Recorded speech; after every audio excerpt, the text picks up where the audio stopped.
Okay, so planting. We have planting and we have rhythmic planting. So the first one, actually both. I got both of these techniques from studying flamenco guitar, and this is really common in classical as well. So fingerstyle guitar basically, and that is to plant your fingers before playing, especially with the right hand.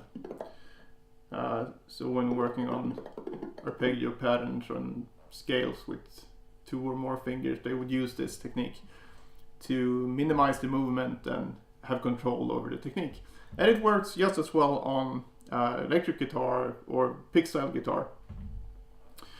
And the first technique, like I said, I just called planting. And if this is the string and a string, the basic technique is to you plant on, you see I'm planting with a downstroke here. So you plant on the string and then you push through and the string sounds, and then immediately after you plant on the other side. So you're basically preparing the upstroke, and then you play the upstroke and then you plant on the other side. And you want to minimize, you see the motion here in between. You don't want to do this. You want to get that movement as small as possible. So ideally you wouldn't even leave the string. You would sort of almost hug the string. So a way to monitor this is to listen to how short the notes are. So the shorter the notes when playing, the better your planting and the more efficient your right hand technique is. So if we do this on just an open G string here, and before I play, keep in mind that acronym in the introduction video, RAT, relaxed, accurate, and tone. And again, like I said in that video, the tone is totally your preference. It's very subjective on what a good tone is. But whatever you consider a good tone, try to keep the same angle on the pick while doing this, as well as any of the other tools we're going to look at.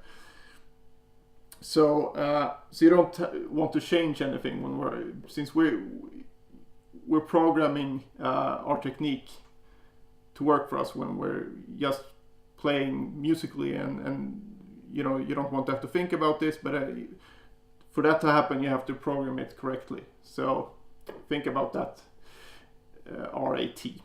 Okay, so open G string again and planting, the first version. So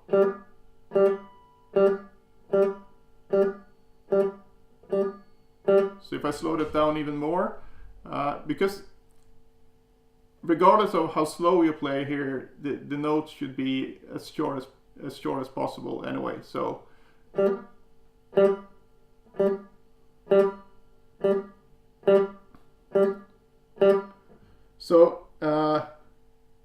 and as you can hear, it's kind of hard to really hear if you have your ideal tone, but try to get as close as possible anyway. And definitely stay away from doing something like that, which can be easy to do because you tend to want to dig in when you practice like this. So if we apply this to just a 1, 2, 3, 4 chromatic pattern on the 9th fret on the G string, it would sound like this.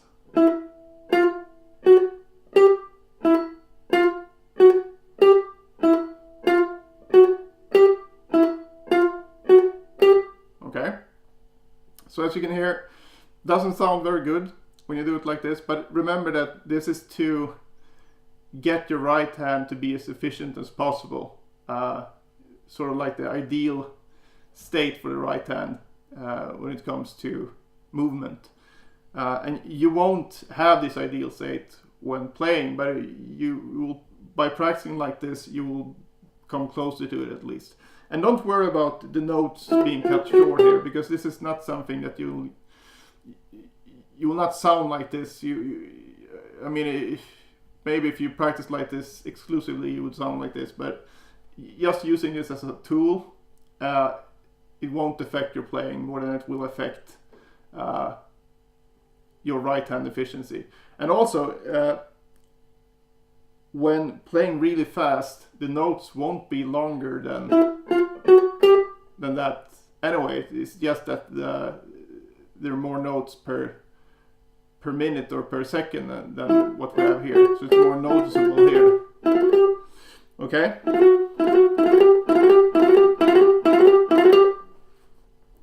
So that's the first planting technique, and the second one it's called rhythmic planting, and that's the one I use most because I feel it's a bit better for I feel it synchronizes the hands more, and it's also is sort of like a foolproof way of practicing something new, because you're preparing everything before you play it, so you can't really make a mistake unless someone pushes you while you're practicing. So if we take the same thing here, 1, 2, 3, 4, what you want to do here is to practice to sound some sort of rhythmic source, your foot, a metronome, drum machine, whatever, and on each downbeat you'll play whatever note you're about to play, and on each upbeat you'll plant and prepare both hands. So you prepare the left hand, you finger the right note, and you prepare the right hand by preparing either the downstroke or the upstroke, or maybe a finger if it's hybrid picking. So, but 1, 2, 3, 4 here. So I'll just play it through a few times. You can see what I'm talking about. So.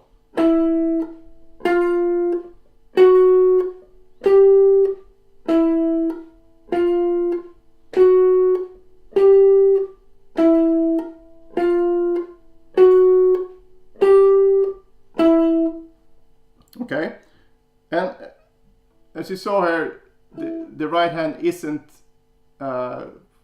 it won't be as efficient as the other one, but it's still better than not focusing on it. And like I said, this is so useful for when learning something new and you want to really get a good first impression of whatever you're learning, because you can't really make a mistake when everything is prepared like this. Okay, and the rhythmic part of the name is because you do it in 8 notes. So it's like, if I exaggerate the planting, you'll hear that on the upbeat, you'll hear the pick planting like this.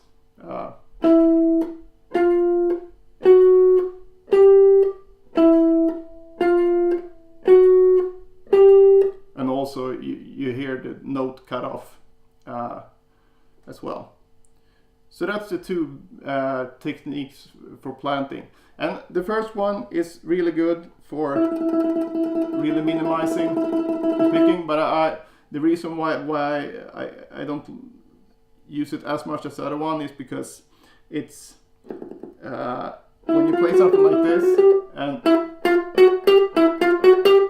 your right hand is ahead of the left hand, because the right hand is planting as soon as you play a note, you're already preparing the next. And so if I play something like this, 1, 2, 3, 4, you'll have a downstroke, and then it's planted, and this finger is just waiting, and then we're together again. But now the right hand is one step ahead again. So I don't think that matters in the long run, but it's, for me, I tend to use the rhythmic planting one more, because I feel I get a chance to plant both hands in sort of, it's more synchronized, I feel. But try them both, and you know, it's both are worth exploring anyway. So, and in the instance where I use the first planting technique the most is where I identify a right hand problem and I want to work on only the right hand. So let's say I play some 2-note per string thing like this. And let's say I have a problem with that with the right hand, and I analyze it, and it's like, okay, it's 2 notes here, down up, and then down up on this string. Okay, and then I want to make my right hand more efficient, so then I might just hold a fifth like this.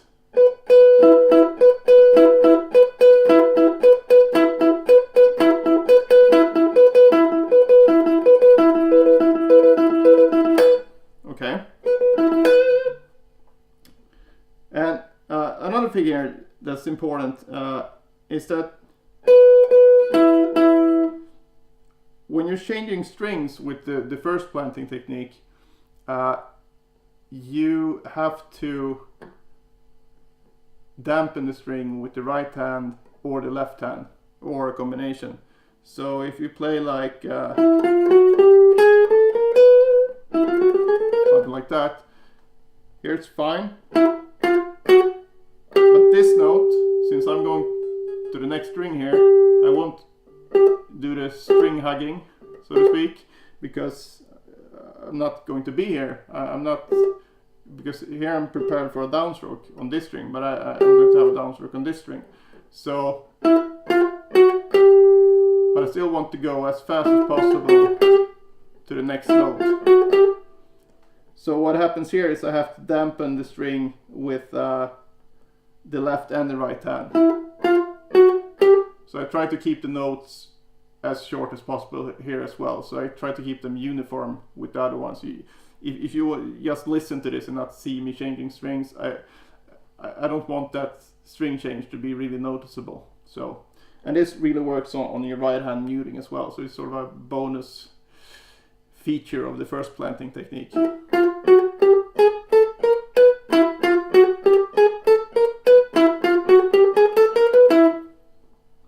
And yeah, so that's basically it for planting.